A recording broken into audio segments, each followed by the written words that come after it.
Good evening, everyone. I hope you're doing well. I have another old tale of which to tell you. You may have heard of the title, but perhaps never heard the story. Let's begin.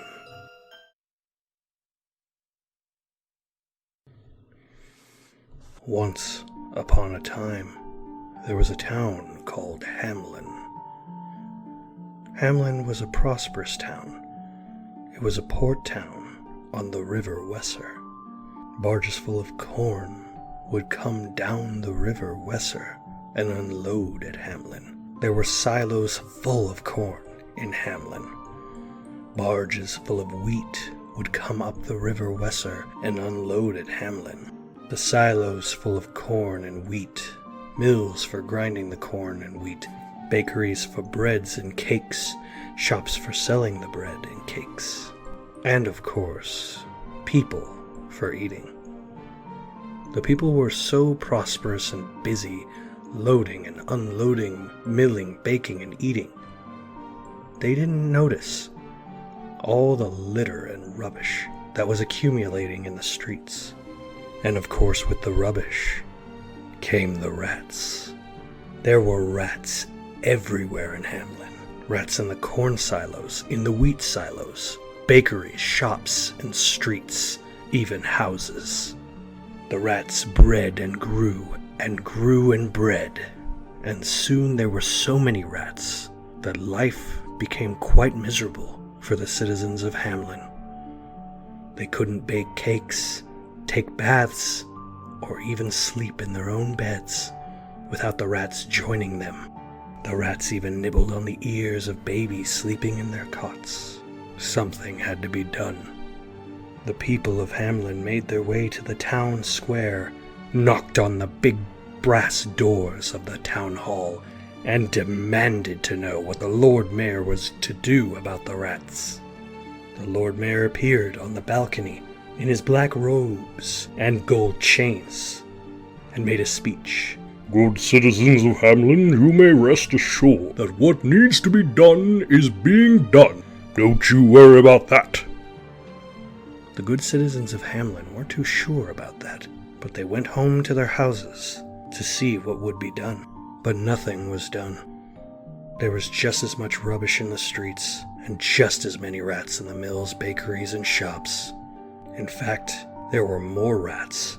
They kept growing and breeding and breeding and growing, eating and eating and eating. They ate everything they could get their teeth on.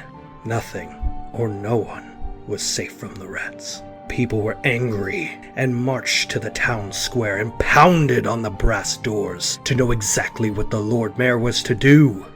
When no Lord Mayor appeared on the balcony, the people started to chant, "No rats! No rats! No rats! No rats!" Finally, the Lord Mayor appeared on the balcony in his black robes and gold chains and announced somewhat nervously that he had a definite plan of action. Good citizens of Hamelin, you will be pleased to know that I, the Lord Mayor, have given orders that a large hole in the ground will be dug on the outskirts of Hamelin, and into that hole will be swept all the rubbish in the streets and all the rats that can be found and killed. Soon, Hamelin will be clean and clear of rats. Soon the large hole in the ground was full of stinking rubbish and the bodies of dead rats, and hurriedly covered over with dirt.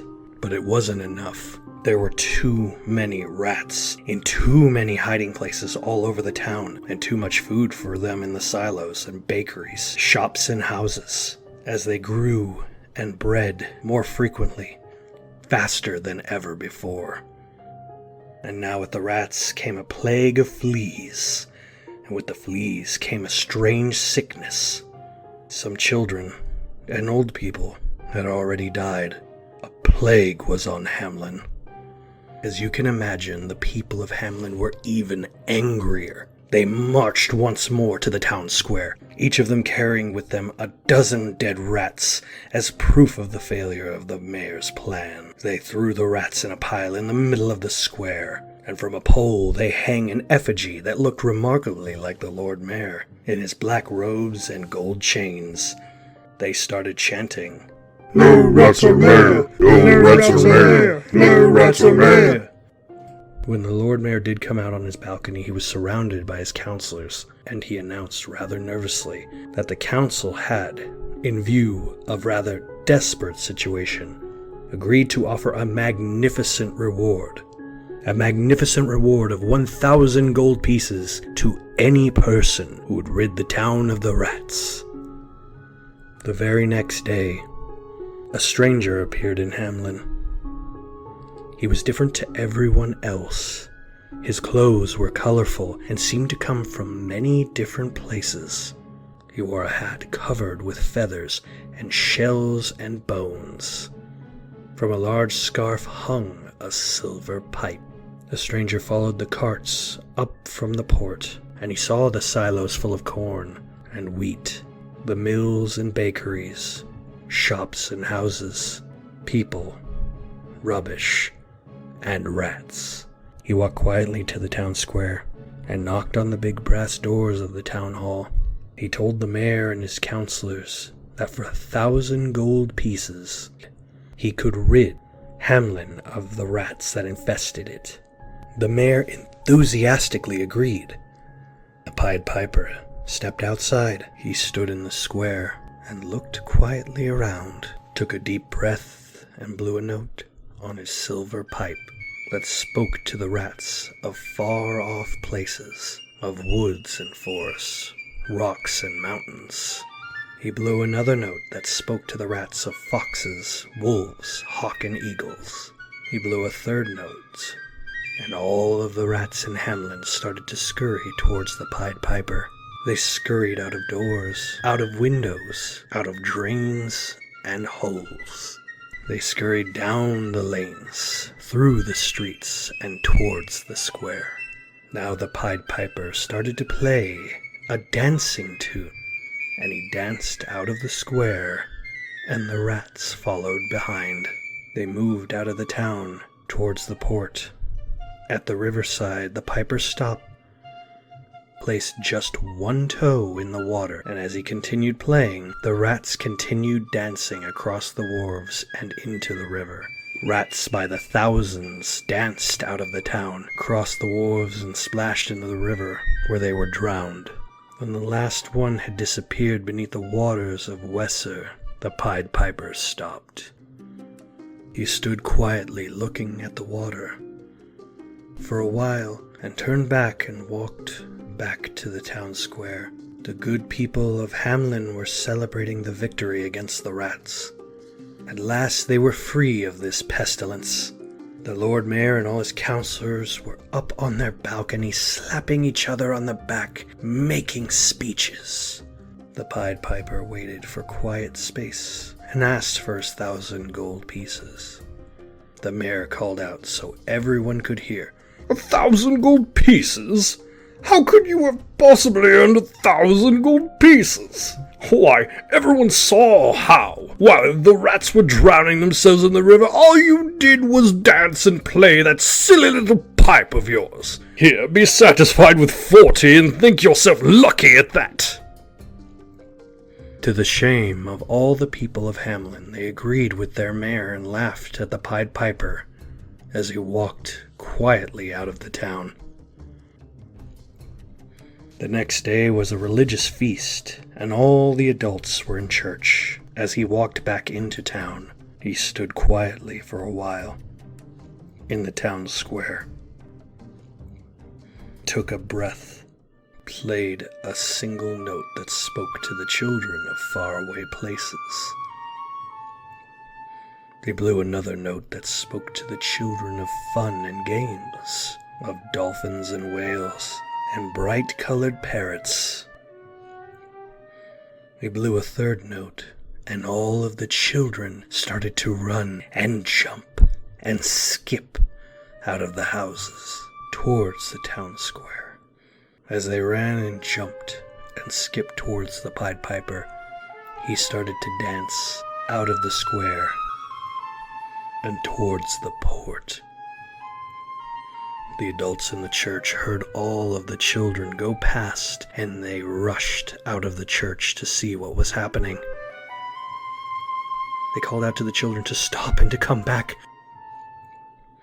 But it was like they could no longer hear the voices of their own parents. The parents were relieved when they saw the Pied Piper turn away from the river and dance with the children towards the mountain. Their relief turned to horror, though, when a small door opened in the side of the mountain. And first the Pied Piper, then the children started to run and jump and skip inside the door. The parents ran up to stop them, but it was too late. All of the children, bar one boy who was hopping along on crutches and couldn't keep up, disappeared inside the mountain, and the small door slammed shut so tightly no one could tell exactly where it had been. The people raced up with shovels and picks and started furiously digging holes in the mountainside, but it was all to no avail. The small boy on crutches tried to tell them of the sound of faraway places, clean air and sparkling rivers, and fun and games and whales and dolphins and bright parrots, but no one seemed to be able to hear. In time, people got over their shock, and life started to go on. Barges full of corn came down the River Weser and unloaded at Hamelin. Soon, there were silos full of corn once again in Hamelin. There were silos full of wheat once again in Hamelin. But they never forgot the Pied Piper. And they always paid their debts in full and on time. I feel the story has a simple message. Be wary of those you're unsure of, and always pay your debts. Till we meet again.